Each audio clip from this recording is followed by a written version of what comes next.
کیست بیبی دو عالم؟ خدیجه کبری سلام الله علیها که خاتم تشخیص بدهد او کف اوست و به خواستگاری او.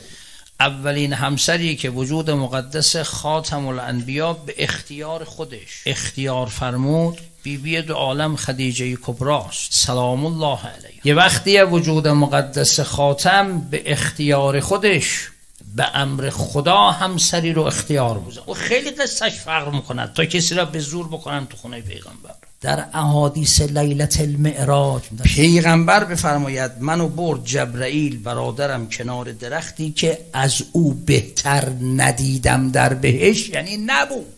دست برد یه سیبی کند داد به من، از این میوه خوشبوتر بهتر من ندیدم، یعنی نبود تو بهشت که من ببینم. اینا خدا هدیه داده به بیبی دو عالم خدیجه. این کیست که لیاقت اینو پیدا کرد که از بهشت کسی کف من خاتم باشه؟ میدونی یعنی چه؟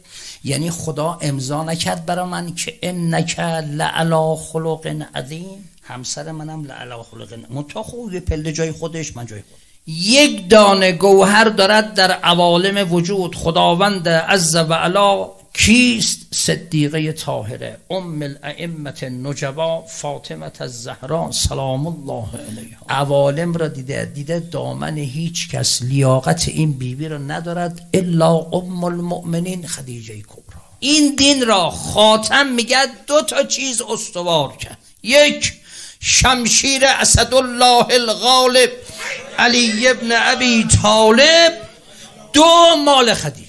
یعنی اگه مال این بیبی نبود این دینی که الان من شما داریم نبود. یه قلم در تاریخ نوشته یکی از دارایی‌های بیبی 80,000 جمل شتر نر که ایشون خونه‌ای داشته در مکه، کل اهل مکه جا می‌شدن.